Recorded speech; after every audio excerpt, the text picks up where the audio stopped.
Do you struggle with consistency? Because I believe that consistency is the secret sauce to productivity. So dig deep.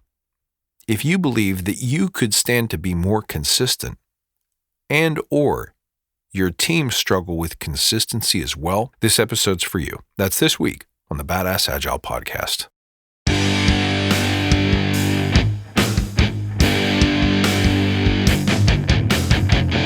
Greetings, team.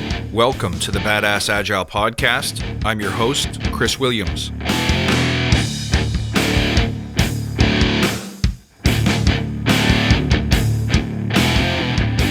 Good morning, everyone, or good evening, or good afternoon, or whenever you happen to listen to this show. It's great to see you. You having a good week? How's your year going so far? Do you have goals? As a team, as a leader, as an individual, do you set targets for yourself and then fail to reach them? Now, those targets could be short-term promises. They could be long-term objectives. However you set goals, do you notice in yourself or in others a consistent inability to deliver on them?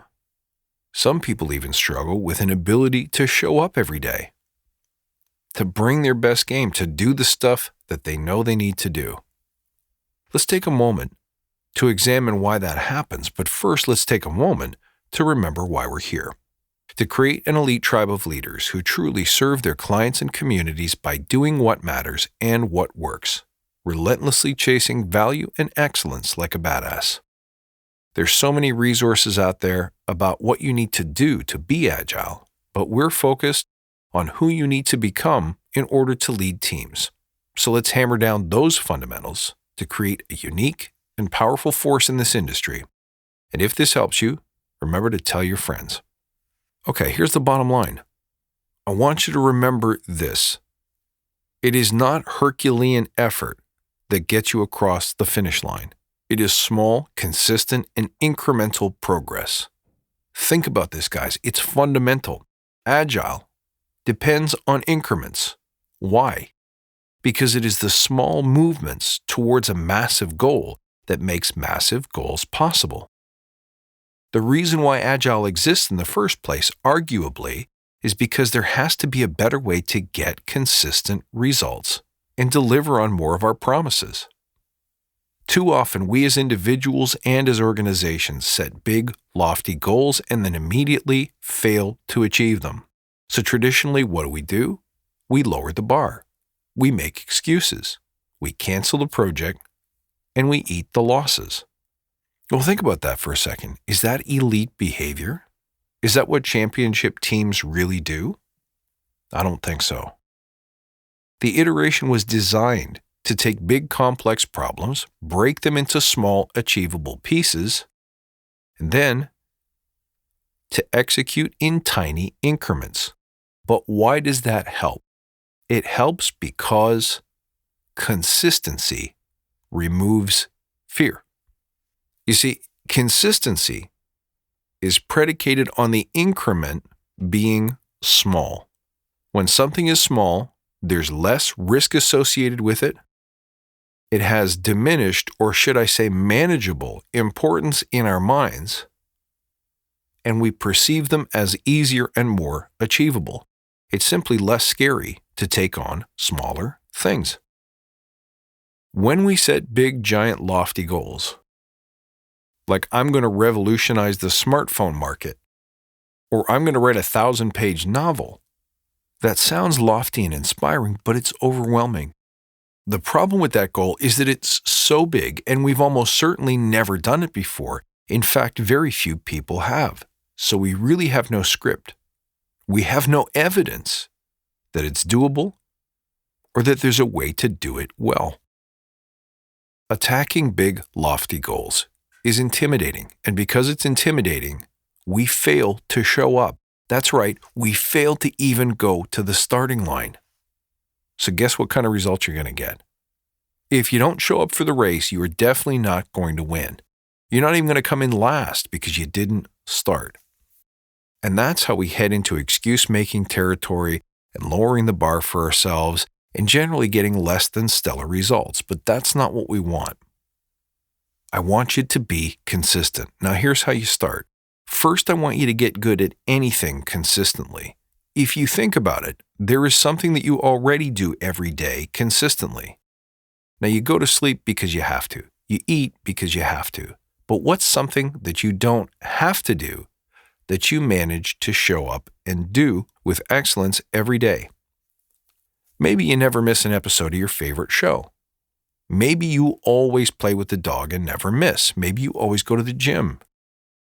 Maybe you always pick up your favorite book. Maybe you always doodle. There is something that you always do. It's usually something that's really pleasurable for you.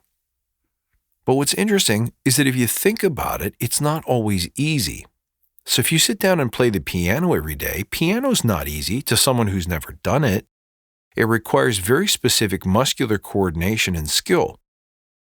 So in order for you to have gotten to the point where you do something totally unnatural to the human experience, that is playing the piano, you must have done it consistently enough to get kind of good at it. So we know for a fact that you can be consistent. It's in your history. The evidence is right there. Now I want you to choose something that you want to get good at, that you're not yet good at, and start showing up consistently for that. And I want you to track it mercilessly.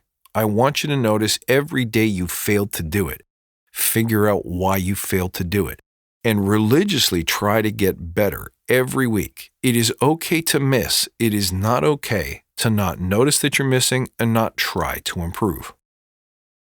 Now, if you miss and you fail to show up consistently, make the commitment smaller. So once again, the size of the commitment matters because the size of the commitment inspires fear. So if you said, I'm going to work out every day for an hour, that's a pretty big commitment. Rather, to say I'm going to work out 3 times a week for 10 to 20 minutes, that may be more manageable for you. And if even that is too big, you might bring it down a little further and say, I'm going to commit to increasing the intensity of my walking speed 3 times a week. Now that one might hit the sweet spot because, hey, you were already walking anyway. Remember, the output and the outcome is not what we want here. The output and the outcome is actually the consistency itself. So first prove to yourself that you can get consistent at something new and something challenging. Now you can go back to the 1,000-page book. And now you can say, well, what consistent habits would I need to get to the end of that job? You would need to sit down and write for 20 to 30 minutes every day. Or once again, if every day is too much, 3 times a week. If 20 to 30 minutes is too much, promise yourself 10 and see where you go from there. The point is, however you break it down, keep that promise every single time. Show up consistently. Now observe how this changes things for you. Does this get you to the 1,000-page book? Does this get you playing piano? Does this get you better connection with your family? Does this give you better fitness? Notice that consistency works because if you notice, you've just built more evidence that will motivate you to be more consistent in everything you do. Now, does this really work? Yes, it does. If you read the biography of anyone who's ever been successful at anything, they will tell you there was usually no single aha moment. There was no one single Herculean lift. There was no single act of 200 hours of sleepless nights to get to the finish line. It was all showing up consistently, a little bit every day and never missing, that created that level of achievement. Now, if you still struggle with consistency, there's one last thing that you should look at. Remember that willpower and discipline are great, but they're hard to come by. If your reason is not strong enough, you will never get consistent at doing things because you will not be willing to invest the time and the effort required to be consistent. And if that happens, you need to check to make sure that your vision is still true and relevant for you. Now, the last step, of course, is to take these teachings that I've just given you and bring them back to your team.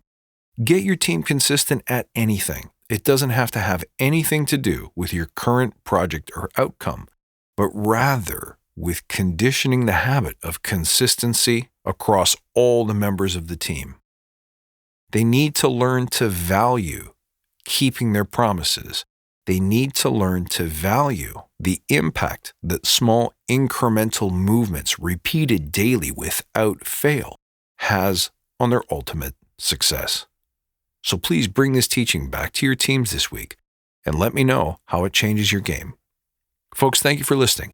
You can reach out at badassagile.com or find me on Twitter at badass_agile. I look forward to seeing you next time, and until then, stay badass.